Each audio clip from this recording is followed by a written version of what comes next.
Mr. Chair, again, Mike Belote for the California New Car Dealers Association. Fully 60% of all used cars in California are sold by private parties, that is non-dealers to other consumers.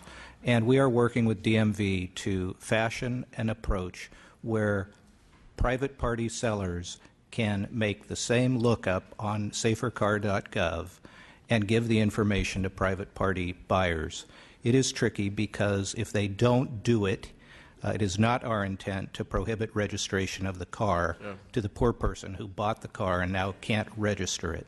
So we are working to do an odometer-type disclosure in transfer documents, somewhere probably on the pink slip, that would require the seller to tell the buyer what they learn about the condition of the car.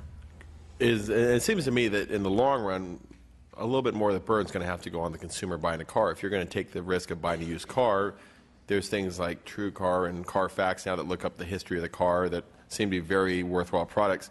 Is it possible now for an individual consumer, whether they're going to buy that car on a lot or they're going to buy it over Craigslist or from their neighbor who's got a for sale sign on a car in front of his house, can an individual access the database now to look up the recall? And is there any way to put in the car's VIN number or license plate to see if that car has had the fix that's needed? Yes, the answer is very clear and simple, and this is a major change since last year's bills.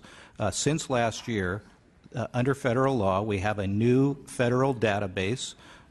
You look it up under safercar.gov. You put your 17-digit VIN into the system, and if you have an open recall, it pops up. It apparently is working well. If you had a recall and it's been fixed, your VIN will not pop up. So we are moving towards an era where consumers will have information and it's easy to get, and they're, in that sense, as empowered as dealers to find out the recall status of the car. Can you send me some more information? I'd like to get that to my district. And for my, I apologize, I did not catch either one of your names. Several times you mentioned how this would undermine the federal law or undermine current law, make consumers less safe, and really give them less of an ability to get a recourse if there is some type of, if they've been wronged. But you didn't really go into much in terms of details or specifics. I heard several times you talked about how this will undermine the law. I heard several times how this will make consumers less protected. I didn't hear any specifics. Could you address, under your first scenario, the gentleman who represents the consumer advocates, how would the scenario that you told us about, the gentleman whose steering column, or I forget the exact situation, his car malfunctioned, how would this current law have made his situation worse? I mean, it seems like you described a bad situation that happened to a customer under current law, but I don't see how that really plays into your opposition to the bill today. How would this current law have made this situation worse, and how has this undermined current law? I'd like some actual tangible, real evidence, because you let's be honest, you kind of really, oppose the bill based on, to me, just an idea this is someone going to undermine current law without giving very hard examples of how. Well, in a given situation, it could be an improvement. Here's the problem with these notices and disclosures. Sophisticated consumers, yeah, okay, but they're not the great mass of car buyers. The great mass of car buyers don't understand these things. They don't act on them. And also, but more important than the example I gave, the parts weren't available. So if somebody gets that notice, it wouldn't have done any good because the parts weren't available. And what should happen is the dealer should have to hold that vehicle until it gets fixed before they can sell it.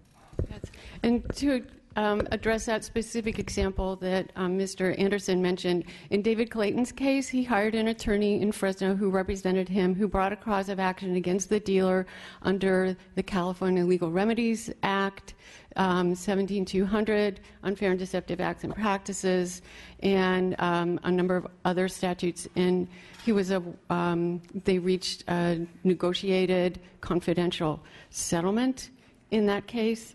At the earlier hearing, a witness who testified against the bill was Kelly Hauk, who lost her 2 daughters in a recalled vehicle. And in her case, she sued both Chrysler and the rental car company that had rented the car without fixing the recall. By the way, the recall in Mr. Clayton's case was not a do not drive. The recall that killed Rachel and Jackie Hauk was Donna Do Not Drive.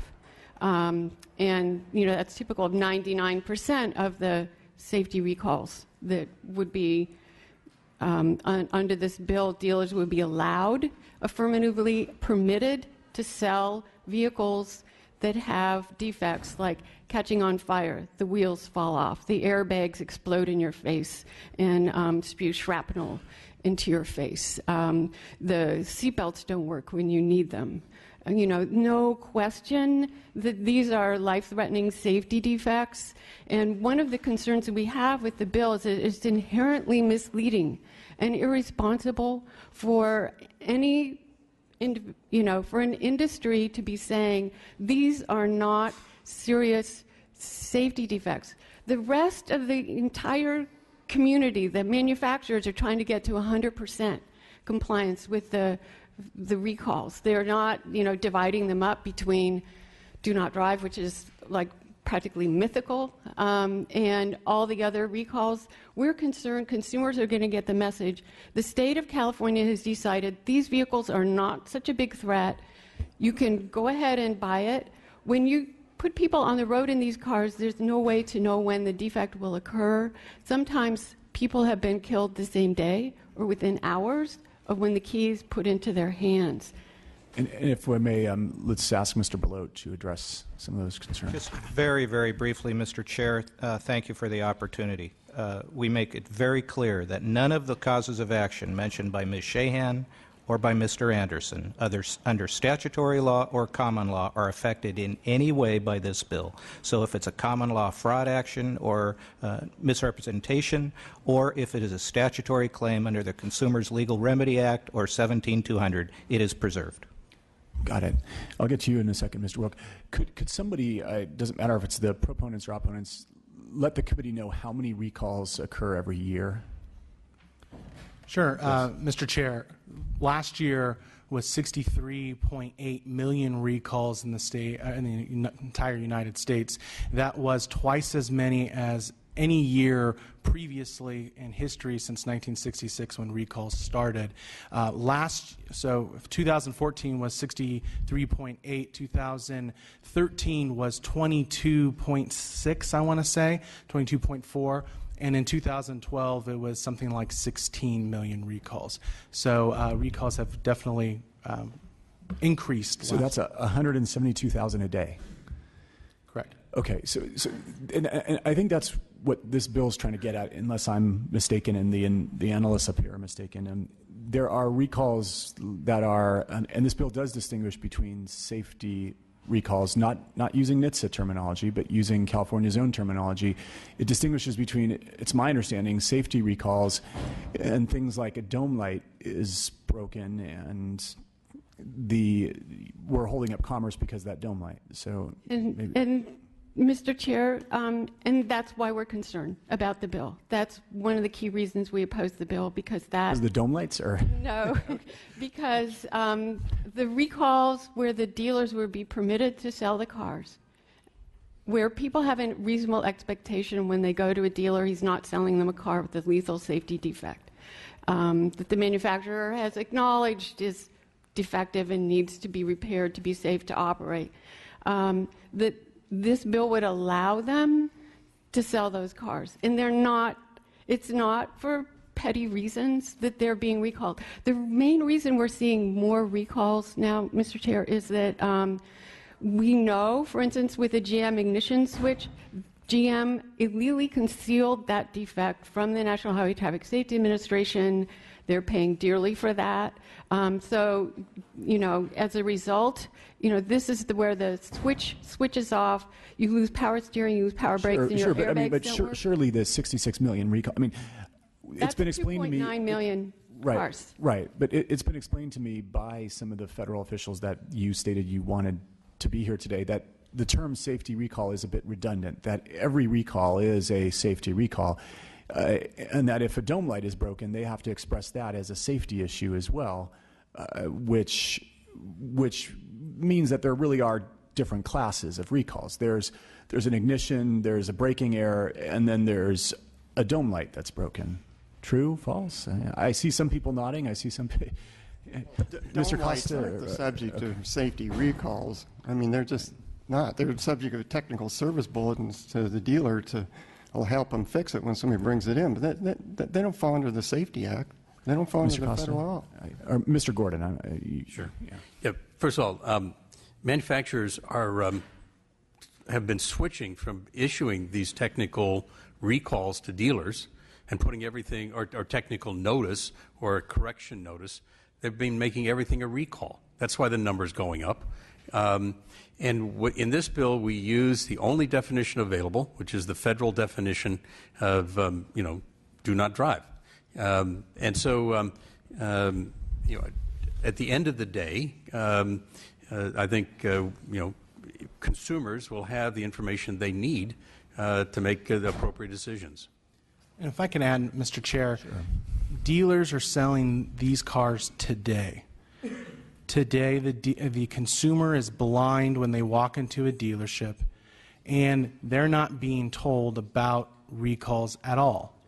This bill does something. It grounds the most serious, where the manufacturers have said, do not drive this vehicle, when the dealer has been told through the recall notice, do not sell that vehicle. And then the consumers are told about every other available recall. This is not, we're not intending to try to bury the document, bury the disclosure. We're trying to inform the consumers to have better know than what they have today. There's nothing that requires dealers to do anything today. Got it. Thank you. I'm going to turn it over to Mr. Wilk, who had a question. Well, actually, the point I was going to bring up is what the author just did. The manufacturers have gone from issuing these technical notices to safety recalls. I don't know about you, but every car I've gotten is improved in reliability over the years. So here's what I walk away with on this bill. One, I don't have any confidence in the federal government to act on this quickly. Two, I served on B&P the last 2 years. We've taken stabs at this. Think it was very broad brushed and wasn't going to accomplish what we needed to accomplish. I think this is a very nuanced piece of public policy which actually does protect consumers. Is it perfect? Probably not. But I would rather come back next year and tweak it than to continue down the path we're going down, which is no protection for consumers at all. So I salute you for the bill, and I plan to vote for it this afternoon. I guess I'm chair now. Great. Mr. DeBotnick. I just have one quick follow-up, and I'll try to keep it brief. I do appreciate both sides for the answers to my last questions. If I go into a used car lot today, or possibly a new car lot, most cars that are used will have either an as-is or under warranty check. If I go into a car lot after this is sold, or buy from a private individual where I have far less information on the car unless I do the research myself, will that car sticker now include something that talks about warranties? Will it have to say something like, well, obviously, if it has a warranty issue, it probably couldn't be certified or have a warranty if it had an outstanding recall, but would it have some kind of notification on the car at the time of sale that would highlight the fact that there is a recall pending or an issue with the car? Mr. Bondman, the bill sets out very clearly that we have to disclose to the buyer prior to sale. We are committed to continuing to work with you and to work with others to try to define exactly what that's going to look like. But at this point, the bill says I have to give you the disclosure and tell you there's a recall on the bill, on the vehicle. I got to provide you a recall notice, the actual recall notice issued by the National Highway Traffic Safety Administration, and then you have the choice to either sign the document acknowledging that you are aware of the recall and that you can go get that recall repaired for free at a vehicle dealer of the same line make, or you can walk away from the transaction. And could I? I'm going to give you a chance to finish, but let me just do one follow-up on that. And currently, proceed. Thank you, Mr. Chair. And currently, your dealers don't have to do any of that. And also, I know you mentioned earlier that they do have a burden not to sell cars that they knowingly have issues. But now, not only do they have an obligation to, under this new statute, they'd have to also look up to see if there was a defect. So they'd have to proactively check the database, which is something they would not have to do today. Correct. Okay, now I'll let you finish. Okay, I'm not a lawyer, So full disclosure on that. But, to respond to your question about when the notice would be given, under the bill, the dealer could advertise as CarMax does. All our vehicles have to pass 125-point inspection. They're in top condition, get you onto the lot. And then 4 hours later, after you pick out the individual car, they would provide you with a copy of the recall notice, which, unlike Mr. Acosta said, is not issued by the National Highway Traffic Safety Administration. It's issued by the manufacturer. The NHTSA signs off on the language. It's very legalistic. It's only in English. It doesn't say very relevant information about how many people have been injured or killed, or that you in particular may be more vulnerable. For instance, with the Takata airbag, or the GM ignition switch defect, many of the victims are young women because they don't have the upper body strength when the power steering and power brakes go and the airbag is no longer working. When you look at the fatalities and injuries, they're more vulnerable. So what you're doing is putting the consumer in a position where they're being asked to make a life or death decision based on very complete information. And at the earlier hearing, a young person testified about his buying experience where he purchased a PT Cruiser that had the same recall that killed Rachel and Jackie Hauk. As when he turned 18, it was his first car. He was excited about buying his first car. He since has seen the recall notice, and he testified, look, as an 18-year-old buying my first car, I figure if I'm getting it from a dealer, it must be safe. Well, I'll just close by saying to the author, I will support your bill today. I think it's a good bill. I think providing more information to the consumer is always a good idea. I do understand some of the concerns of the advocates here today.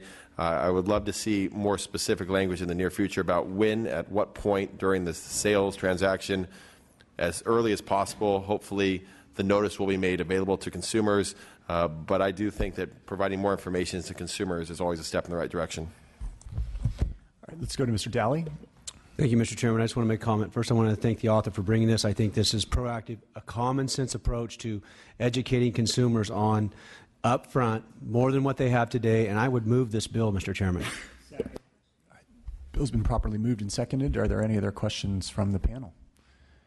I just want to thank you for working on this bill. I know that you and your co-authors have a reputation around here for working on consumer protection measures, and to the extent that this House gives people the benefit of the doubt based on the authors, you certainly have it because of your past history, along with Ms. Eggman and Mr. Stone and Mr. Jones and all the terrific bipartisan team you have on this bill of working for measures that I think are in the benefit of the consumer. Personally, I think this is on the right track. I think it's a step in the right direction to providing more information to consumers. I, too, would like to share what Mr. Dababneh said, which is perhaps we need to make it clear in the bill as it moves forward that it's in a conspicuous manner, or it could be just adding one word to the bill language. But I thank you for working with my committee staff. You took a number of amendments that I think make this a strong bill for consumers. And with that, I'll ask you if you'd like to close. Thank you. And let me assure both you, Mr. Chair, and Mr. Dababneh that I will be working to try to make sure that we get this notification to consumers as early as possible. I don't want somebody to be on a used car lot, fall in love with a car, and then be put in some position where, now I'm told. No, I think it has to occur early, and we're working to figure out what's the best way to do that. And I'll continue to work on that. I just, in closing, would remind you that that there's currently in California no restriction on the sale or rental of a used car with that's under a recall. There's no requirement of notice to a consumer that there's been a recall, and I'm not one who wants to wait for federal law to protect California consumers. And so with that, I would urge an aye vote. Madam Secretary, please call the roll. The motion is due pass as amended to appropriations. Gatto? Aye. Gatto, aye. Wilk? Aye. Wilk, aye. Baker? Calderon? Aye. Calderon, aye. Chang? Aye. Chang, aye. Chow? Aye. Chow, aye. Cooper? Dababneh? Aye. Dababneh, aye. Daly? Aye. Dolly, I. Gordon. Aye. Gordon, I. Lowe. Your bill is passed. We will hold the roll open for others to add on. Thank you very much. And thank you to everybody who came up here to testify both in support and against the bill. Mr. Ting, the world's most patient man, Mr. Ting, steps to the dais. Well, sitting on B&P the last 2 years, I almost felt like that was a replay. Now, Mr. Ting, you have Assembly Bill 1215, Very which enjoys a controversial. two-pass recommendation. Yeah, I have a very controversial bill. I think we'll be here for a few hours. AB 1215 establishes a chief data officer for California. Thank you. It just creates more open government, more transparency. Would ask for your support. Terrific. Let's go to your first witness in support. Mr. Chairman, members, Paul Gladfeldy, representing the Data Transparency Coalition. This is truly a bill that needs to take place in California, provide for transparency of data that's currently siloed in many different agencies. Health and Human Services Agency has already done this with great success, and it would apply to other agencies, and would simply ask for your aye vote. Terrific. Any other witnesses in support? Public comments in support? Witnesses in oh, there's somebody. Sorry. All right. Sylvia Solis-Shaw on behalf of City of Los Angeles Mayor Eric Garcetti. We believe that this will complement efforts at the local level to increase efficiency and openness at improved government efficiency. Getting choked up. And responsiveness. Yeah, sorry. I'm cold. I apologize. But in support. Thank you. Terrific. Anybody else on the proponent side? Are there witnesses in opposition? Anybody against open data? Seeing nobody. All right. Bill's been properly moved and seconded. Would you care to close? Just ask for your aye vote. Thank you. Madam Secretary, please call the roll. The motion is due pass to appropriations. Gatto. Aye. Gatto, I. Wilk. Baker. Calderon. Calderon, I. Chang. Chang, I. Chow. Chow, I. Cooper. DeBobne. DeBobne, I. Dolly. Dolly, I. Gordon. Gordon, I. Lowe. All right, that bill is passed. We will hold the roll open for others to add on. Thank you. All right, I see that Ms. Irwin has snuck in or sneaked in. And Ms. Irwin has Assembly Bill 556 and 739. Terrific. The floor is yours. Thank you very much, Mr. Gatto and committee members. AB 556 will improve disclosure requirements for for-profit charitable fundraisers and clarify that the Attorney General's 10-year statute of limitations includes for-profit fundraising firms and other third parties who engage in misconduct related to charities. A recent charity fraud case by the Attorney General brought to light inadequacies in the current law. And I think we've already read about it. And would anybody else like to? We can go to your first witness in support. Yes. Good afternoon. My name is Robbie Sumner. I'm with the Attorney General's office. I won't speak for too long. Just the fact that we take protecting the sanctity of donations in California very seriously. We consider donors to charities to be like consumers, and we consider charities to be a valuable part of our community as almost a chamber of commerce. And so we are very happy to be supporting this bill, and we thank Assemblymember Irwin for authoring it. Perfect.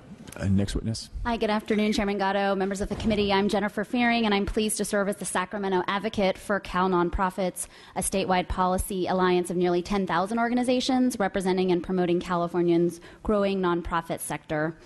As noted in our seminal report issued last fall, Causes Count, the economic power of California's nonprofit sector, nonprofit organizations are a large and vital part of the California economy, with nonprofit economic activity contributing 15% of our gross state product.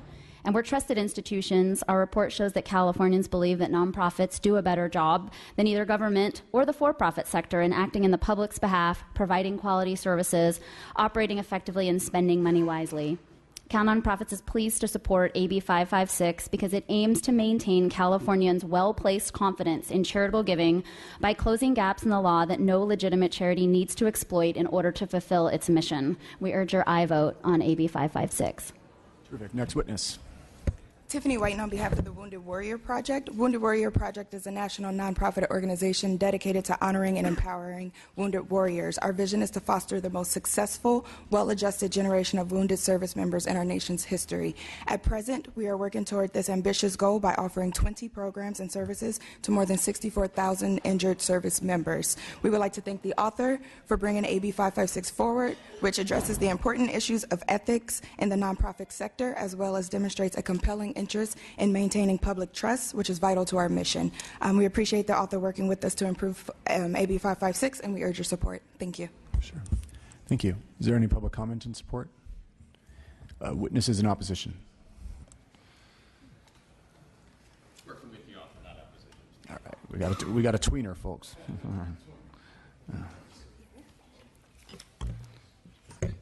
Mr. Chair and members, Steve Carlson for the Direct Marketing Association's Nonprofit Federation. We have been working with the author and talked to the Attorney General's representative outside today.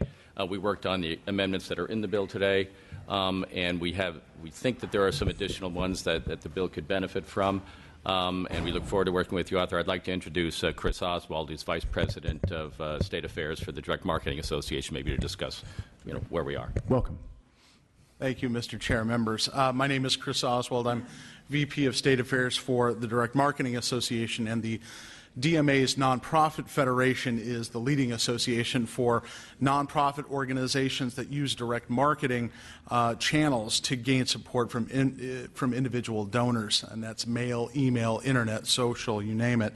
The DMA Nonprofit Federation promotes best practices and advocates on vital issues for its over 300 members, most of which are major national charities, including Disabled American Vets, Easter Seals, March of Dimes, Special Olympics, Feed the Children, the list goes on and on. We support the effort by Assemblymember Irwin and the Attorney General to help charities and the donating public through the introduction and the revision of AB 556, and to advance the bill's goals of providing transparency and clarity to donors and practitioners.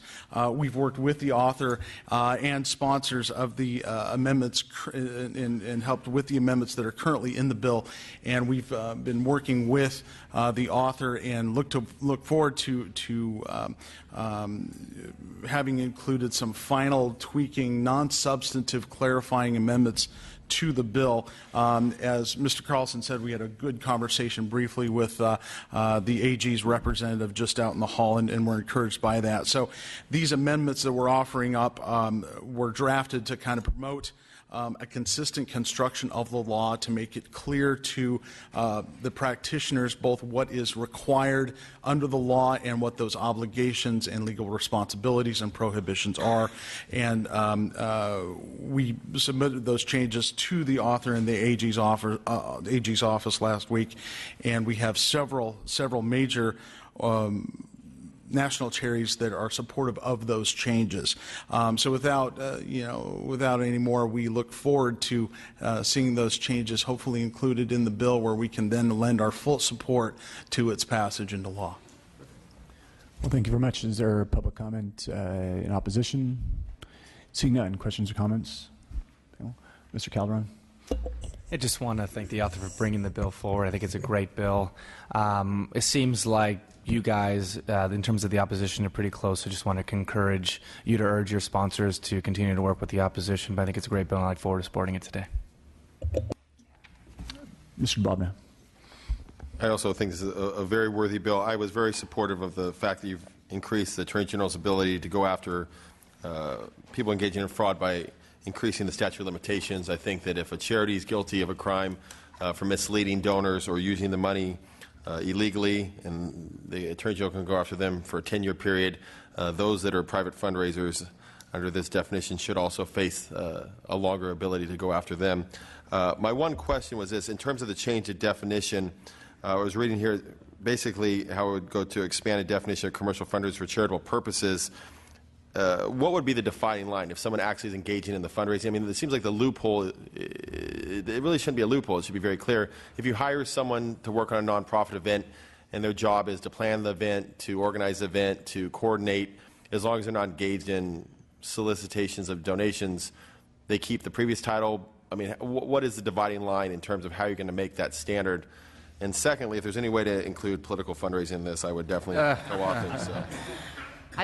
I think what we're really trying to do is just clarify exactly what the differences are between the commercial fundraisers and the commercial council. That's where we think the abuse has taken place. I would definitely support that, and we've all seen stories on the nightly news where you've seen some of these charities are paying 80% to private companies, obviously not represented by the companies here today, but I would hope there is a small exception for people that are obviously not professional fundraisers or maybe hired to organize an event or manage an event that do some small-scale fundraising for the event. I think that is something that should be looked at as maybe an exception, and one size doesn't fit all, but I'm very supportive of this bill, and we'll hope you'll continue to work with everyone at the table today to find compromise. Thank you. And it is about disclosure, so it's not preventing anything from happening. It's not setting limits on how much these fundraisers can make. It's about making sure that the public knows exactly where their money is going. It's a good thing.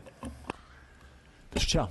Just for clarification purposes, individuals who raise fund on a flat fee basis, those individuals are already governed by current law. Is that not correct? Correct. Thanks. Any other questions or comments? I believe the bill's been moved and seconded. It has. Would you like to close? Well, I just want to say, as a former city council member and a member of many nonprofit boards, I see the enormous benefit that nonprofits charities have in our community, and we don't want the poor actions of a few bad players to tarnish the entire industry. So we think this is a good government measure, and I really appreciate the positive comments. Thank you. Terrific. Thank you very much. Madam Secretary, please call the roll. The motion is due pass to appropriations. Gatto? Aye. Gatto, aye. Wilk? Baker? Calderon? Aye. Calderon, aye. Chang? Aye. Chang, aye. Chow? Aye. Chow, aye. Cooper? DeBobne? Aye. DeBobne, aye. Dolly? Aye. Dolly, aye. Gordon? Aye. Gordon, aye. Lowe. The bill is passed. We will hold the roll open for add-ons.